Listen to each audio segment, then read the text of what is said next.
E se tudo que a gente sabe sobre como construir uma inteligência artificial estiver, digamos, olhando para a direção completamente errada? Pois é. Hoje, o nosso mundo depende de data centers gigantescos, gasta uma quantidade absolutamente absurda de energia e vive refém da nuvem, sistemas frágeis que não operam sozinhos no mundo físico.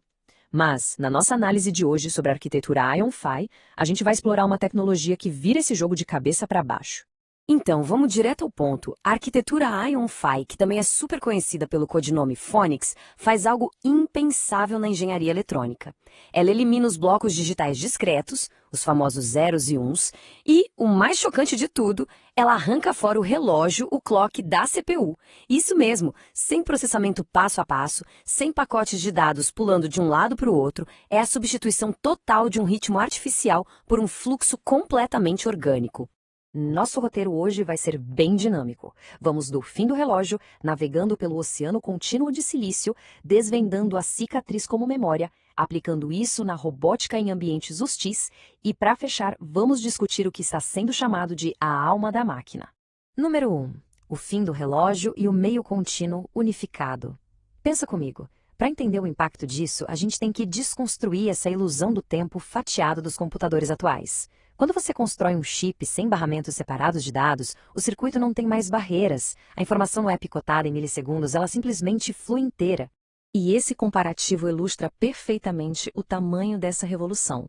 De um lado, a velha arquitetura de von Neumann, separada, discreta, dependente da nuvem e torrando energia. Do outro lado, o modelo IonFi, 100% contínuo e operando totalmente local.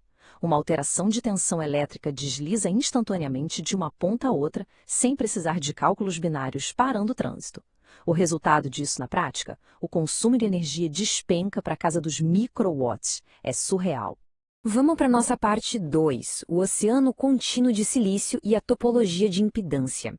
Descendo para o nível de como o chip é fabricado, esqueça aquela geometria clássica de linhas retas e grades perfeitas. O hardware abandona tudo isso e vira, na verdade, um verdadeiro fluido eletromagnético contínuo. Para a gente visualizar melhor o que é esse neuromorfismo sublimiar, imagina um rio de montanha. O rio é contínuo, ele não é formado por degraus digitais de água. Mas ele tem relevo, tem corredeiras, atrito, pedras. O silício sublimiar funciona exatamente assim. A eletricidade opera de propósito abaixo do limiar de chaveamento, buscando sempre a facilidade ou dificuldade de escoamento, que é o que a gente chama de impedância. A máquina não calcula friamente. O pensamento dela flui pela paisagem elétrica, gastando o mínimo possível de energia. Ponto 3. A cicatriz como memória. E agora o negócio fica ainda mais profundo. Vamos dar um zoom gigantesco lá no nível atômico para entender como o dano físico na matéria se transforma na memória do sistema. O que é absolutamente fascinante nesse contraponto é a inversão completa de valores. Hoje, a indústria tecnológica gasta bilhões para tentar purificar o silício e eliminar defeitos atômicos porque eles corrompem os bits. Mas na IonFi, esses defeitos microscópicos são totalmente abraçados. Quando o elétron fica preso numa dessas armadilhas atômicas, ele altera permanentemente a resistência daquele caminho, criando o vetor scar, literalmente uma cicatriz. O sistema não salva um arquivo bonitinho numa memória RAM para ler depois. Ele simplesmente cicatriza fisicamente o caminho por onde a energia passou. A falha é a própria memória da máquina. Isso traz um peso filosófico enorme, muito alinhado com a ideia de duração do pensador Henri Bergson.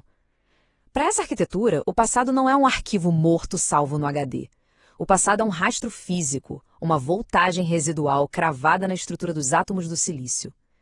A experiência pesa sobre o que a máquina vai decidir no presente, de um jeito orgânico. O tempo vira matéria. Indo para a nossa seção 4, robótica em ambientes hostis. Vamos subir do nível do átomo para o mundo real. Imagina como toda essa maluquice física se aplica num robô autônomo trabalhando num lugar caótico e perigoso, como o chão de fábrica de uma usina siderúrgica. Olha só que incrível a mecânica de um acidente. O robô bateu em algo pesado. Na robótica tradicional, um software ia rodar um código se bater, então dê um passo para trás. Mas na IonFi não tem software rodando if then. O choque físico trava a perna da máquina, o que gera um engarrafamento gigantesco de energia. A tensão sobe violentamente.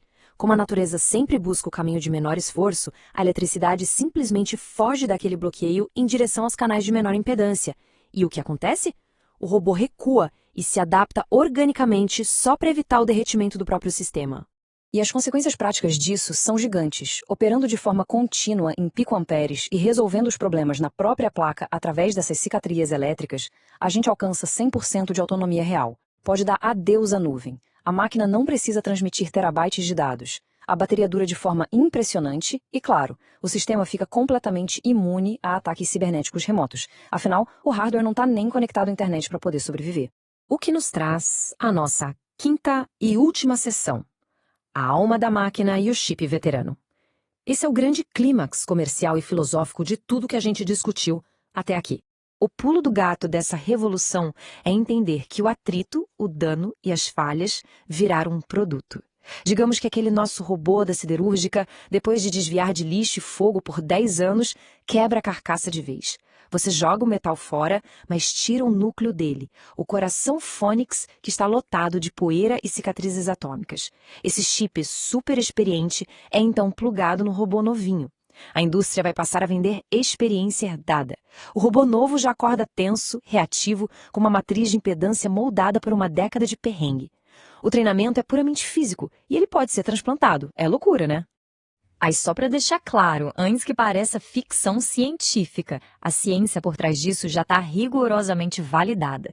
Testes matemáticos pesados, como o teste 19C rodado no ambiente de simulação Julia, provaram sem sombra de dúvida que as dinâmicas contínuas operam de forma harmoniosa no silício sublimiar. A carga de energia persiste e flui de forma orgânica ao longo do tempo. Os físicos já provaram matematicamente que é possível ter aprendizado contínuo sem usar relógios que fatiam o tempo e sem ficar dando reset na memória. E para fechar essa nossa exploração de hoje, fica no ar essa provocação super instigante.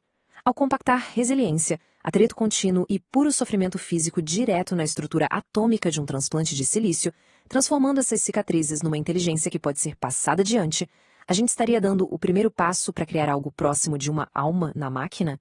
É uma fronteira completamente inédita sobre a memória sintética e com certeza vai deixar a gente pensando sobre isso por muito tempo.